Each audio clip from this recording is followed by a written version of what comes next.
काश्यप के उपाध्याय, दीक्षित आदि 10 पुत्रों का नामोल्लेख, मगध के राजवंश और बौद्ध राजाओं का तथा चौहान और परमार आदि राजवंशों का वर्णन। शौनक जी ने पूछा, महाराज, ब्रह्मावर्त में म्लेच्छगण क्यों नहीं आ सके, इसका कारण बताएं। आगे जानने से पहले कमेंट बॉक्स में ओम नमो भगवते वासुदेवाय लिखे। सूत जी बोले, मुने, सरस्वती के प्रभाव से वे सब वहां नहीं आ सके। वहां काश्यप नाम के एक ब्राह्मण रहते थे। वे कलि के 1000 वर्ष बीतने पर देवताओं की आज्ञा से स्वर्गलोक से ब्रह्मावर्त में आए। उनकी धर्मपत्री का नाम था आर्यावती। उससे काश्यप के 10 पुत्र उत्पन्न हुए। उनके नाम इस प्रकार है: उपाध्याय, दीक्षित, पाठक, शुक्ल, मिश्र, अग्निहोत्री, द्विवेदी, त्रिवेदी, पांड्य तथा चतुर्वेदी। ये अपने नाम के अनुरूप गुण वाले थे। उनके पिता काश्यप, जो सभी ज्ञानों से समन्वित और संपूर्ण वेदों के ज्ञाता थे, उनके बीच रहकर उन्हें ज्ञान देते रहते थे। काश्यप ने काश्मीर में जाकर जगज्जननी सरस्वती को रक्तपुष्प, अक्षत, धूप, दीप, नैवेद्य तथा पुष्पांजलि के द्वारा संतुष्ट किया। देवी की स्तुति करते हुए काश्यप ने कहा, माता शंकर प्रिय, मुझ पर आपकी करुणा क्यों नहीं होती? देवी, आप सारे संसार की माता हैं, फिर मुझे जगत से बाहर क्यों मानती हैं? देवी, देवताओं के लिए धर्मद्रोहियों को आप क्यों नहीं मारती हैं? म्लेच्छों को मोहित कीजिए और उत्तम संस्कृत भाषा का विस्तार कीजिए। अम्ब, आप अनेक रूपों को धारण करने वाली हैं, ओंकार स्वरूपा है। आपने धूम्रलोचन को मारा है। दुर्गा रूप में आपने भयंकर दैत्यों को मारकर जगत में सुख प्रदान किया है। माता, आप दंभ, मोह तथा भयंकर गर्व का नाश कर सुख प्रदान करें और दुष्टों का नाश करें तथा संसार में ज्ञान प्रदान करें। इस स्तुति से प्रसन्न होकर सरस्वती देवी ने उन काश्यप मुनि के मन में निवास कर उन्हें ज्ञान प्रदान किया। वे मुनि मिश्र देश में चले गए और उन्होंने वहां म्लेच्छों को मोहित कर उन्हें द्विजन्मा बना लिया।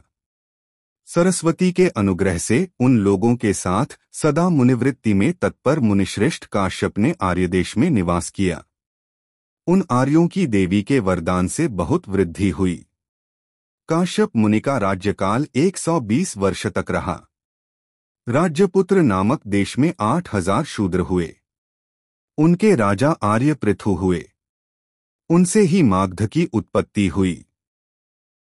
मागध नाम के पुत्र का अभिषेक कर पृथु चले गए।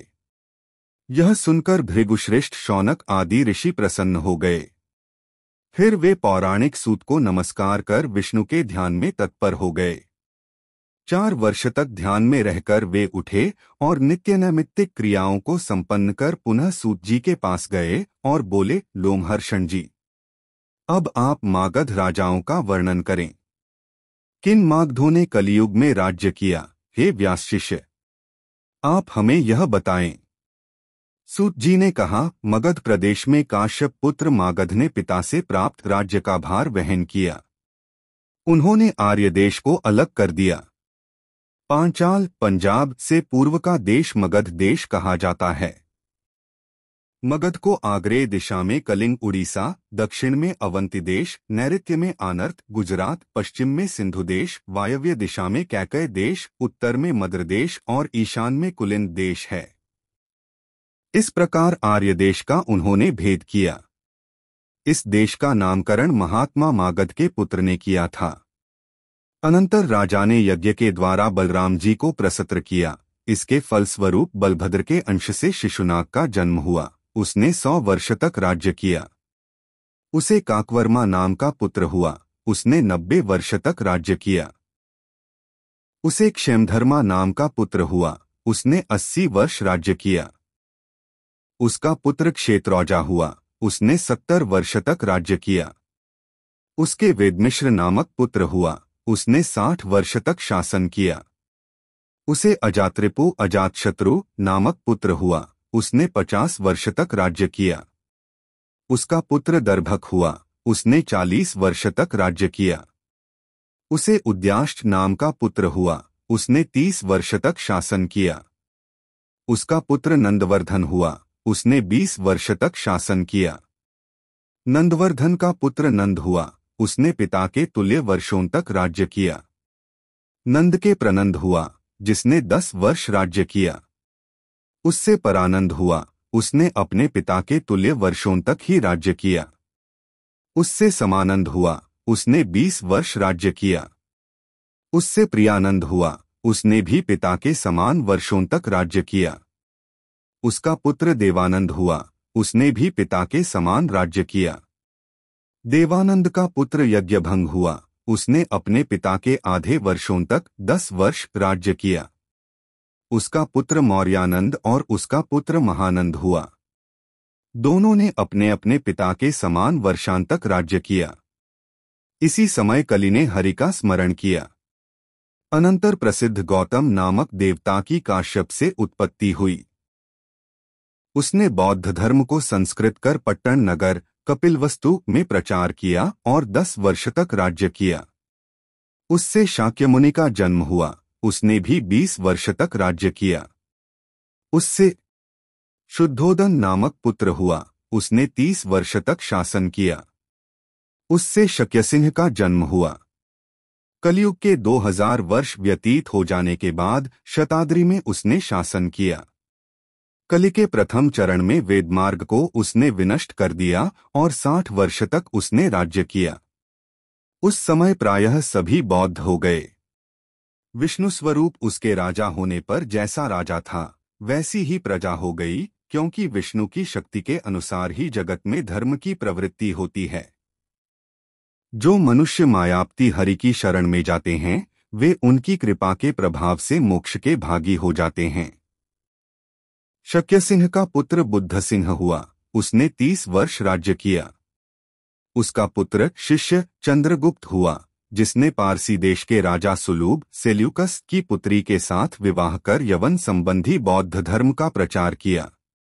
उसने 60 वर्ष तक शासन किया। चंद्रगुप्त का पुत्र बिंदुसार बिंबसार हुआ। उसने भी पिता के समान राज्य किया। उसका पुत्र अशोक हुआ। उसी समय कान्यकुब्ज देश का एक ब्राह्मण आबू पर्वत पर चला गया और वहां उसने विधिपूर्वक ब्रह्महोत्र संपन्न किया।